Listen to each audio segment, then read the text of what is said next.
Hey, what's up? My name's Grant Kanoki. I'm a singer, songwriter, producer, and artist, and you're listening to Power 98.5. We don't play the social game. We are social. Power 98.5. You're listening to Power 98.5, powered by United Angels Dream, your number one resource for public relations, entertainment, and multimedia. Contact them today at unitedangelsdream.com. Hi, this is Dan Aykroyd. He's progressive. He's beautiful. He's thoughtful. He's intelligent. He's powerful. He's positive. He is Stephen Cuoco on Power 98.5 Satellite Radio. Empowering listeners from the US to the UK. Live on air with Stephen Cuoco.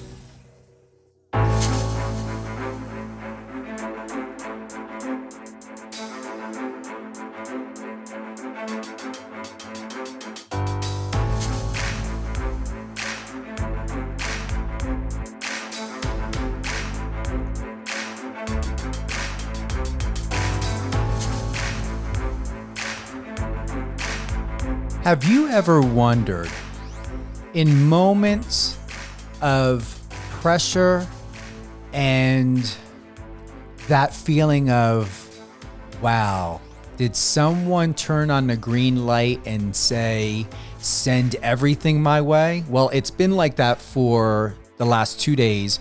It's been going very well. I've been very, very happy to find out who I am in a moment. You're live on air with Stephen Cuoco on Power 98.5. And with that being said, I have someone that has been a very, very good mirror reflection, who's held up a mirror to let me check in with myself in these times, during these times, to find out how strong and resilient I can be. With that being said, that person is actor and producer Mike Manning. Mike Manning is an Emmy-winning actor and producer, hitting the ground running when he first appeared on the scene in 2010. Manning has forged an inevitable career with a wide variety of characters on screen and stage. As an actor, Manning is known for his role in Disney's popular snowboarding movie Cloud9 and MTV's Teen Wolf.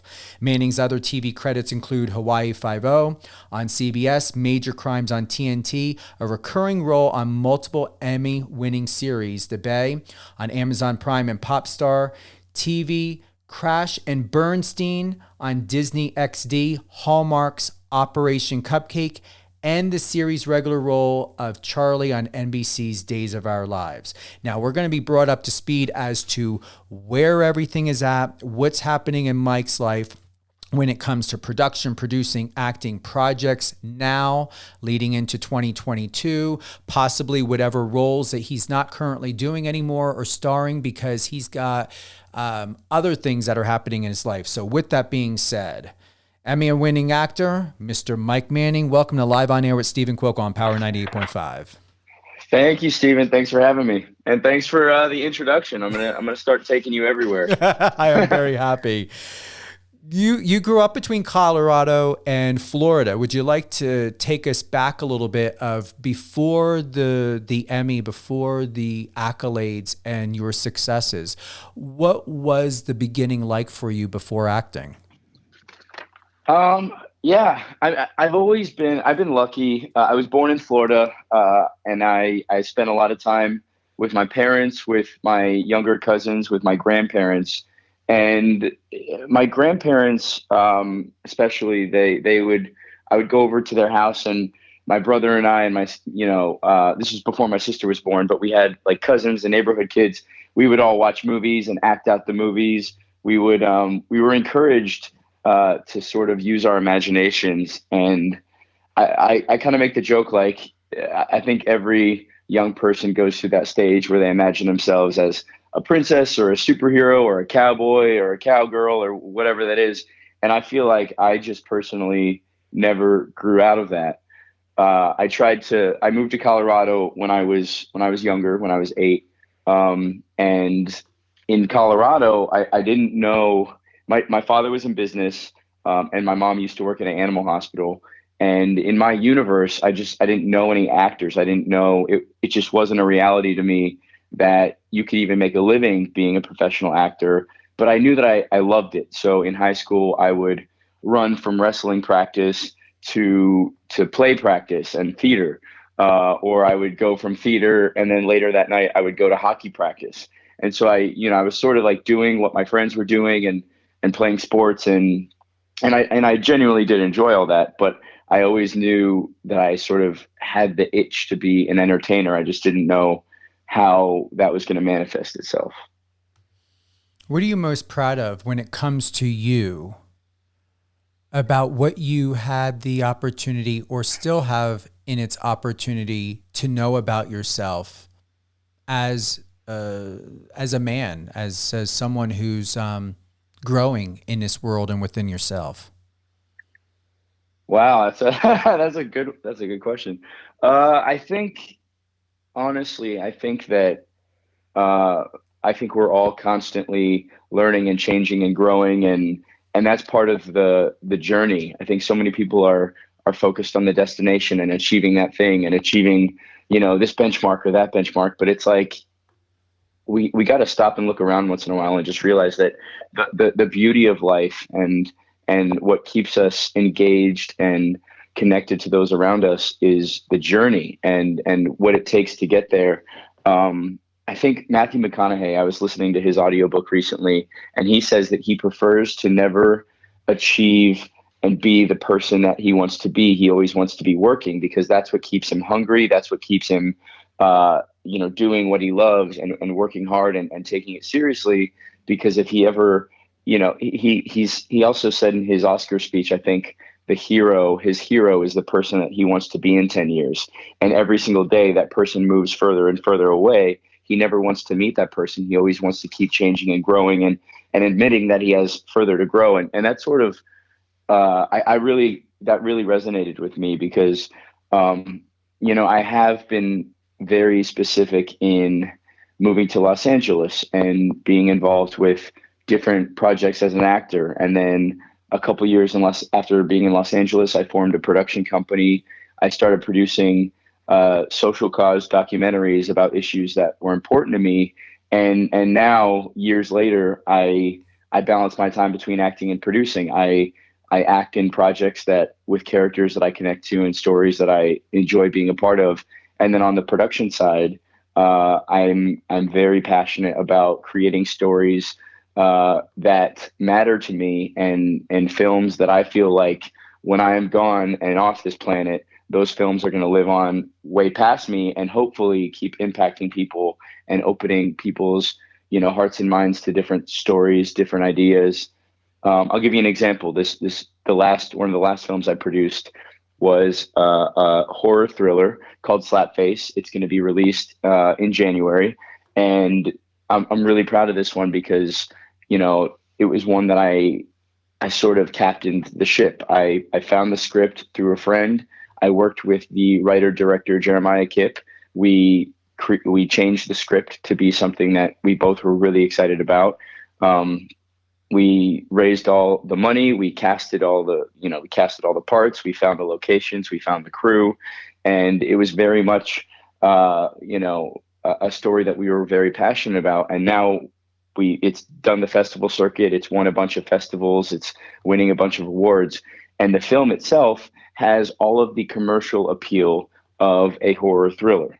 But then on the flip side, it talks about bullying. It talks about trauma. It talks about toxic masculinity. It talks about a lot of issues that I think are important and issues that it doesn't beat you over the head. It's not a PSA, and audiences won't feel like they're being tricked when they're going in to have a good time and watch a movie. But the reviews are telling us that when people leave the theater, that movie stays with them, and it really makes them think about bullying and about aggression and about some of these other things that other films might not try to incorporate into their story.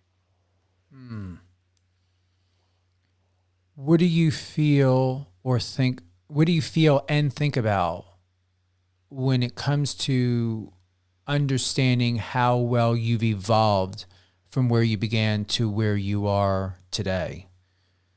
What can you share with someone? Yeah, I think I have more confidence I teach acting classes once in a while. It's just something that I love to do. And I always tell the students, most of them are younger kids, and I always tell them, I said, embrace what makes you quote unquote weird now, because that is what makes you unique and powerful when you're older, especially in the entertainment industry. I think that so many kids, and I'm guilty of this as well. When I was younger, I would do anything I could to fit in and to not get bullied and to not stand out among my friends. And now that I'm older, I realize that the things that made me different and weird are the things that make me special and unique and powerful today, and what I can offer stories and the entertainment industry in general. And that's what I always tell my kids. I say, kids, like, don't shy away from who you are.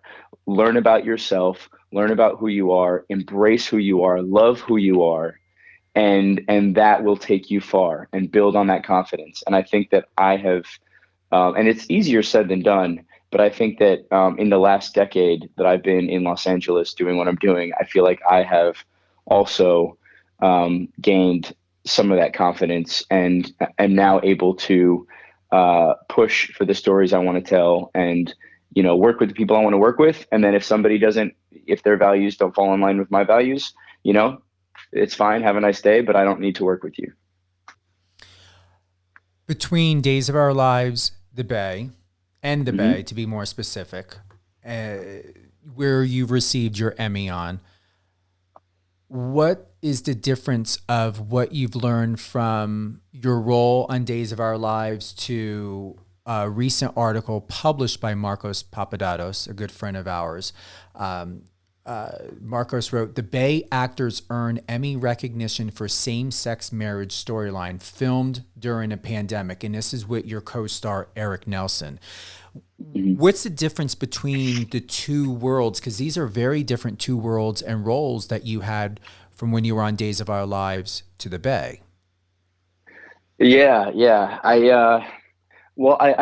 I'm grateful for the Bay, and I love my whole, the Bay family, the creators, the writers, Gregory and Christos and Wendy. And they're just, I think the Bay, they welcomed me in season 5 as a guest star, and then in season 6 as a recurring, and now season 7, which we just finished filming, I'm going to be a series regular. So that's pretty exciting. We shot half of it in Puerto Rico, half of it in Los Angeles. And in my opinion, it's the most exciting season yet. With the Bay, because it's a tight-knit family and the show is managed by a handful of people, they really work with you as a person to develop the character and to ask you what you want to bring to the character, and what you think about the storyline, and everything else. And that really doesn't happen with network TV. You just are sort of thrown into the soup, and you do your best to do the story justice. With the Bay, I feel like my voice has been listened to in terms of storyline and in terms of relating the character to myself. And I'm really, really proud. And I said this in my Emmy speech. I'm really proud that, of course, the Emmy was amazing, and I'm so grateful. And it's something that I never. I want to say that I thought it would happen because I worked really hard, but it doesn't. You never fully realize how far you've come until something like that happens to you. And standing on that stage, accepting that golden statue, was something that was very, very special to me. And I said this in my speech. I said, also having won an award for acting in a storyline that includes, same-sex marriage, and loving, loving someone else that even a decade ago, a little over a decade ago, society said wasn't okay. And even in California, gay marriage was overturned.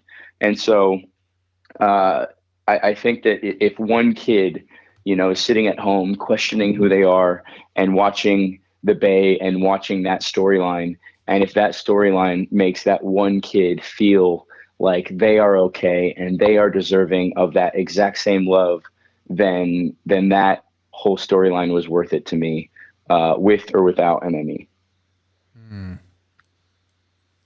It was well deserved, and I believe more are to come. And until then, your rewards and awards are going to be through your own personal perseverance, your growth, what you are sharing and teaching, just like from your role on the Bay. And Thank you. you're very welcome. That's where, let's see here. You played Caleb McKinnon. Yeah, I played Caleb McKinnon. Eric Nelson was my scene partner, who has also won an Emmy. He and his wife moved to Texas, within the last couple of years, and he's killing it. He's doing a bunch of shows down there, and I'm really, really happy for him. I consider myself really lucky that he was my scene partner, because he brought the best out of me. Same thing with Tamara Braun on Days of Our Lives. Days came. I was cast in Days. It's actually kind of funny. So in March, I think it was March 10th of 2020 was when I signed my contract for Days, and then March 13th of 2020 was when the world shut down because of COVID-19. And so I spent the entire pandemic not knowing if I had a job, not knowing if Days was going to change their minds, not knowing if they were going to change the storyline, not knowing anything. And so I couldn't tell my friends, I couldn't tell my family, I couldn't tell anybody. And then finally, when I got the call, however many months later that was, in August, and they said, "Okay, Mike, we're going to start we're going to start shooting Days of Our Lives again. Our first day back is September 1st. Oh, and by the way, you work, so get ready."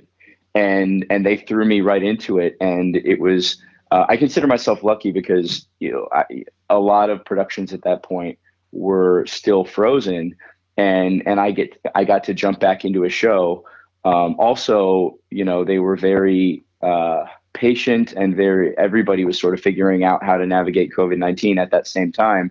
So I felt like everybody was really grateful just to be back and to be working and to be together. And I feel like I was welcomed into that as the new guy. Sometimes when you join a show, especially if you're doing like just a couple episodes on a show or something that's been around for a long time, you feel like you're the new guy in school. Like everybody else has been going to school together, and you're joining the class for the first time, and everybody's friends, and you don't know anybody, and it could be a little bit intimidating. And I feel like because of COVID, all of the Days actors were, and they're all wonderful people. They're all lovely. They were even more excited and grateful and welcoming to me. And then a lot of my scenes on that show, on Days, I play Charlie Dale, who who recently, as of this week, has come back as a zombie for Halloween, which is hilarious in and of itself. I never thought I'd be playing a zombie on a soap opera, but a lot of my scenes were with Tamara Braun, who is an amazing actress, and she played my mom. And a lot of my emotional scenes where I'm crying and screaming, and she's crying and screaming, and we're really digging deep in terms of our emotional connection with each other. It was so great. It was so great to work with her. I remember my first day on set. Charlie's storyline was that he fell in love with Claire Brady, so she's part of the Brady family, and then he's a new intern at Titan Industries, which is one of the big companies in Salem, and he's goofy and he has glasses and he's sort of unassuming. And then a couple weeks in, you find out that he's sort of a double agent, and he's spying on everybody for his mom, and she's from this like mob family, and things are never what they seem in a soap. But I remember my first day with Tamara, I had 40 pages. We were doing 2 episodes that day. I had 40 pages, and I was nervous as hell because I was like, how is my brain going to hold all of these words? It's her and I talking back and forth to each other in really emotional scenes. I'm basically questioning why she never loved me as a child. And And I remember I was like, oh, I just don't want to mess it up in front of an actress that's been doing this for so long and is so successful as Tamra, because I watched some of her stuff before we acted together just to get to know her. And I'm standing on set, and she can see me like really focusing on the lines and just trying to get into character. And she comes over and she says, "Hey, all you have to do is breathe." And she gave me a hug. And in that moment, I felt like a son receiving a hug from a mother. She was so sweet. She was so giving and kind and calm that it helped me calm down and settle right into the scene. And we got it in one take. Like we got it.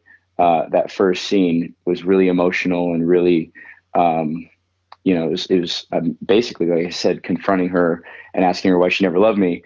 And it was such a magical moment. And from then on, I looked forward to every scene that I did with Tamra.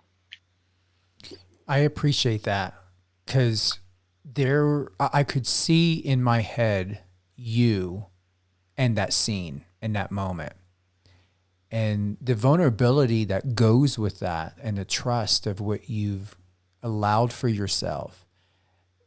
That's not always simple or easy for everyone, and you found it. And I believe you found it because with having the opportunity to, especially yesterday, had spoken with you several times and going through the process of how my day was moving, you were able to do that for me.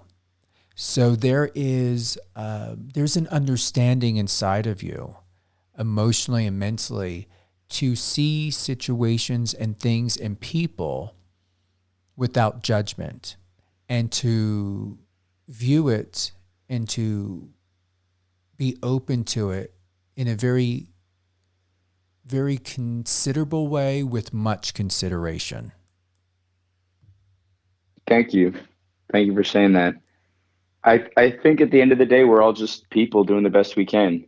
And that's how I choose to see other people. Even people that I disagree with, or people that I don't. And of course, I'm only human. Sometimes I let my emotions get the best of me, and I argue with people. But for the most part, I really try to put myself in the shoes of others. If it's a friend, or if it's a stranger, or if it's whatever. And I in my heart do not think that people are either good or evil. I don't think that people are one, like they're born one or the other. I think that everybody is just a human being doing the best they can with what they have. And if you can put yourself in their position, then you can understand them, then you can find common ground. I think today, especially in politics, and we don't have to get into politics because then I will never stop talking about it. But I just think that, nowadays people want to be right. They don't want to find common ground. They don't want to see eye to eye. They don't want to work together to build the best society that we want to build.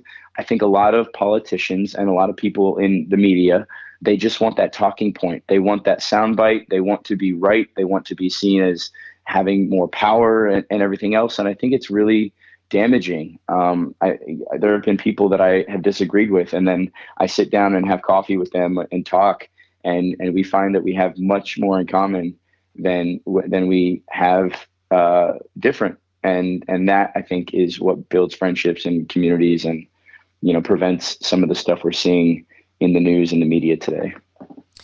In 2015, a New York Post referred to you as an, quote, an up-and-coming producer to remember. What's life been like since 2015? Because you began or co-founded a company called, if I'm saying this correctly, Mike, Chibberman Productions. What's happening with that? Yeah, Chibberman Productions. Chibberman. So it's with my producing partner Vinny Chibber, who's a very talented actor. He's does a bunch of TV, and then myself, Mike Manning. So it's Chibberman, and we came together for that reason. We're both actors, but we're both producers that want to tell stories that matter, and stories that we feel impact society. One of the projects that I'm most proud of that we produced together was a documentary on youth homelessness. It sort of examined why there are so many homeless youth in America, in the wealthiest country in the world. Why we have so many young people living on our streets, and it has in the film we have Rosario Dawson, Jewel, Tiffany Haddish, John Bon Jovi, Sanaa Lathan, and others. And I think that the reason we got them in the film is because we approached them not as two guys that were like, hey, we want you to help us, like help us out, like, hey, we're trying to help get us a job as actors, blah blah blah. It was like, hey, we're trying to tell a story about homeless kids, do you want to be a part of it? And then they said yes. And I feel like that is the mantra that we sort of use when we're telling these stories, or when we're talking to investors that potentially might want to invest in one of our films. We try to balance it. On one side, we want stories that are going to be commercial and do well on the business side. On the other side, we want stories that are going to touch people and impact people and change people's hearts and minds. Bambi, for example. Bambi is a cartoon about a deer. When Bambi came out, hunting went down that year, something like 25%. And that's a cartoon deer. Regardless, of what people might think, like film and television, they do impact us. They change hearts and minds. They're, especially today in our society where everybody is distracted on their phones or by so many things in their everyday lives.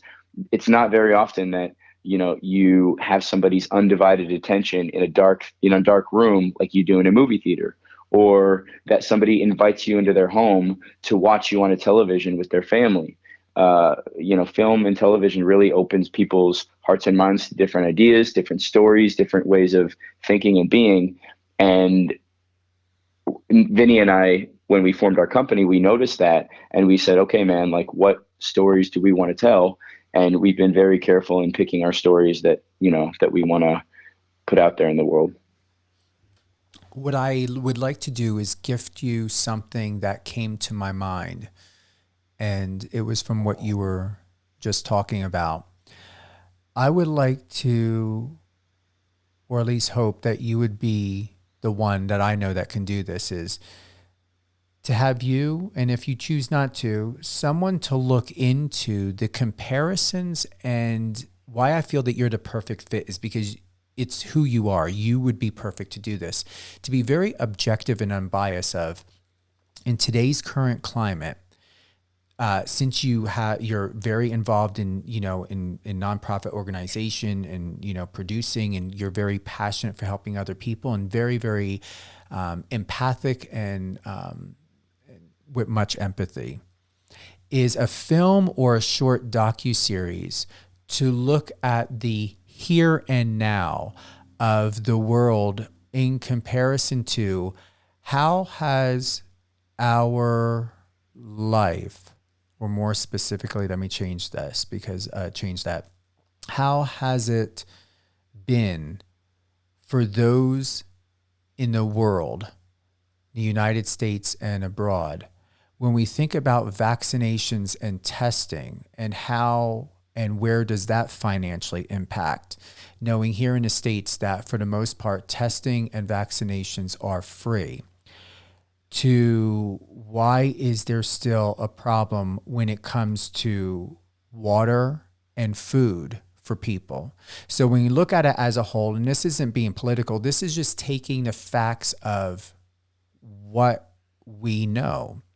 And I would love, truly, whether it's a mini docuseries on Netflix, a full-on maybe 2-part film, I would love to watch a film or a mini docuseries by you, Mr. Mike Manning, of looking at the situation objectively, of, you can call it human kindness.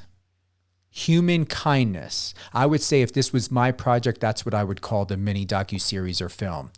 The deconstruction structured of human kindness.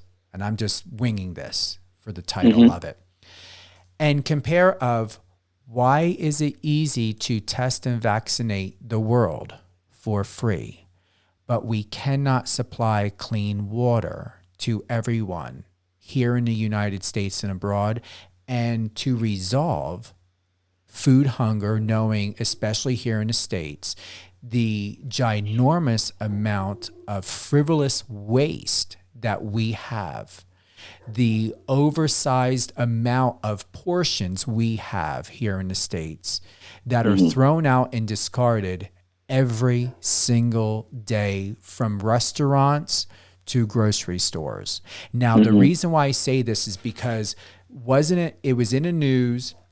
It was on TikTok to where somebody posted about, I believe it was Burberry. Don't hold me to it, but I believe it was Burberry, that this company shreds their purses and then throws it out and thinking, okay, where's this waste? We have a big problem with lack. We have many resources, but refuse to offer those resources, such as water and food, to those that need it the most or in general. So once again, the deconstruction structured of human kindness. I would really, really encourage you to consider this and encourage you of maybe looking at educating the world in a way to just stop and reflect of where are the priorities, where could the priorities in the energy show in itself its most prominent direction of establishing effort and resolve. You can do that. Yeah. I think you hit the nail on the head. I think, number one, I think that's a great idea. I think that you hit the nail on the head in terms of Burberry shredding their purses. I think that it has to happen at the corporate level. Right now, people are finally waking up to the harms of single-use plastics and using fossil fuel and plastic for one drink of water, a water bottle, and then they throw it away, or having even fruits and vegetables and things, you go to the store and it's all wrapped in plastic. I think that people are realizing that is not okay. It's ending up in our water. It's ending up in microplastics now are ending up. They did a study that unborn babies in their mother's bellies now have microplastics inside of them. And it's a problem that people are just now waking up to. And you had a handful of companies last week come out and say that they were pledging to go plastic free and not use single-use plastics in the next 5 or 10 years. So I think that it comes at the corporate level. I think that there's a lot of waste. I think that people want to pass responsibility. And I'm talking about plastic and pollution and waste. I'm not even talking about carbon footprints and the climate crisis, which is a whole nother issue. But I think that, I think that there are people on both sides, obviously, that talk about climate change and try to use different research. But I think that there is no denying that we are having a harmful impact on our ozone and our society that is causing changes in our weather and changes for, especially in poorer communities that can adapt. And the fact that our toxic waste is destroying our oceans and our ecosystems and affecting us, and mercury levels and all these things that are poisoning us in small ways in our food and in our water supply. I think people are finally waking up to that and asking politicians to act and asking companies to act. Corporations, I think yesterday Jeff Bezos said that he would pledge $2 billion to help the rainforests. And then Elon Musk said he would pledge $6 billion if the UN, I think it was the UN, if they give him a plan to end world hunger. And how they're going to use that money collectively, that's $8 billion. You can do a lot with $8 billion. And so I think it's just people calling out politicians, calling out companies to act responsibly. And some of those companies are rising to the occasion. I'm very, very happy to experience the passion you have, because you were on what you just shared. You were on and ready, and thank you for the information. Thank you for the details, and even bringing me up to speed, because I take a pause from time to time, Mike, in not paying attention, but involving myself in watching the news. I monitor how much I input into what I take in. So with that, I appreciate the share of what's happening currently in those areas. No, of course. Anytime. I do that too sometimes. There's so much negativity out there that sometimes you just have to take a step back and take a break. But when something positive happens, like Elon Musk pledging that, and people pledging to hold him accountable, that's the stuff I try to keep an eye on, because that's the stuff that could really help shift the tide in terms of some of the issues we're talking about. Before we close out, I really want to thank you, Mike Manning. I'm gonna have you give a couple drops and shout outs and stuff. But for those that have tuned in, we've got Mike Manning, an Emmy-winning actor and producer. He's doing a lot of great things. This episode will air tomorrow morning at 8 a.m. Eastern time, and I'm going to also include it on a 6 p.m. evening segment for those that may not be able to tune in at the 8 a.m.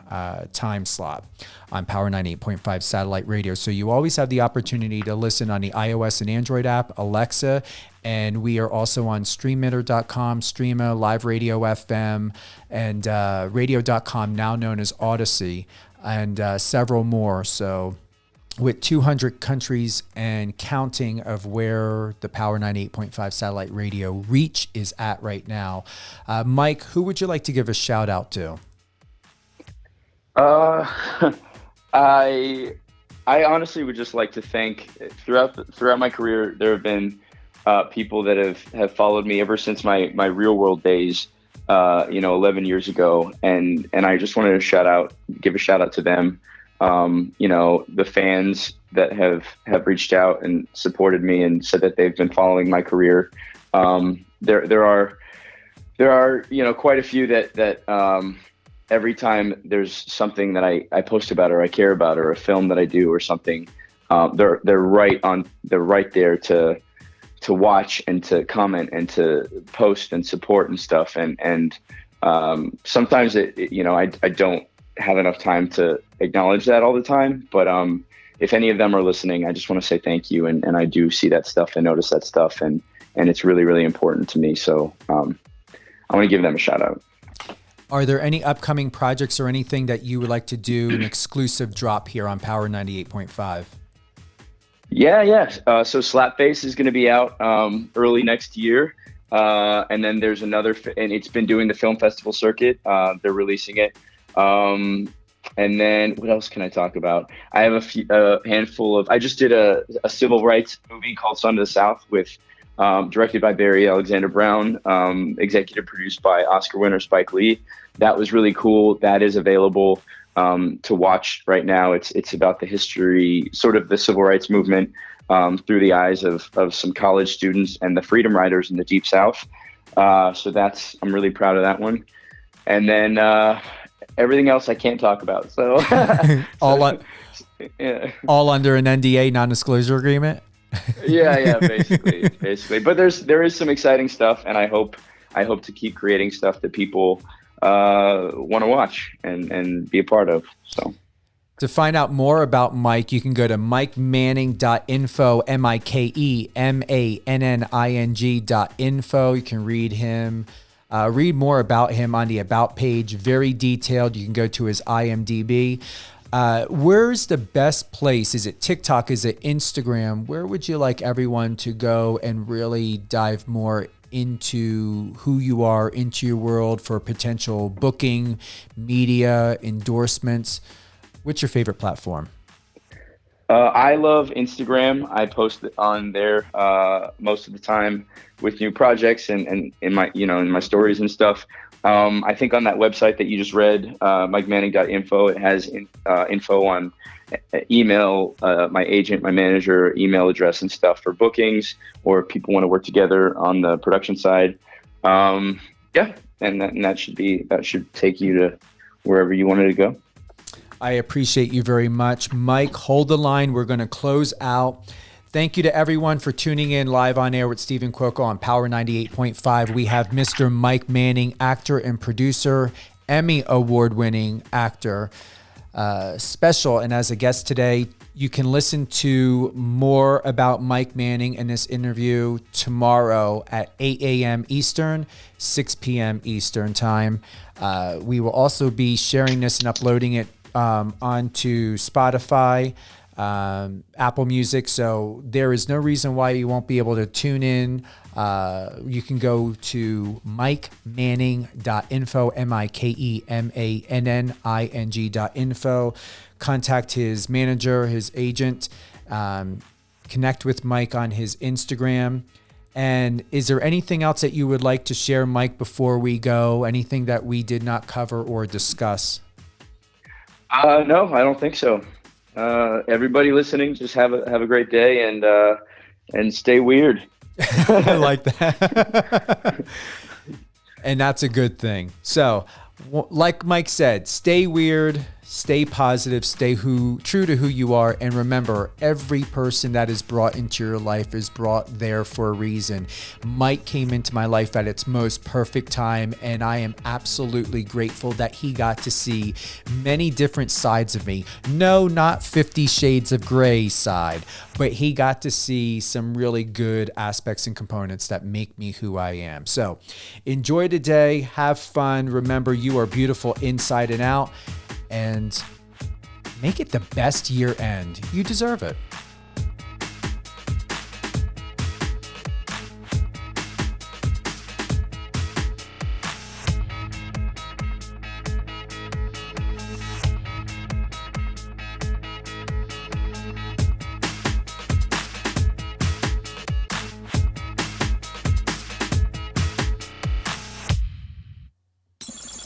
Friend us on your socials and let's connect.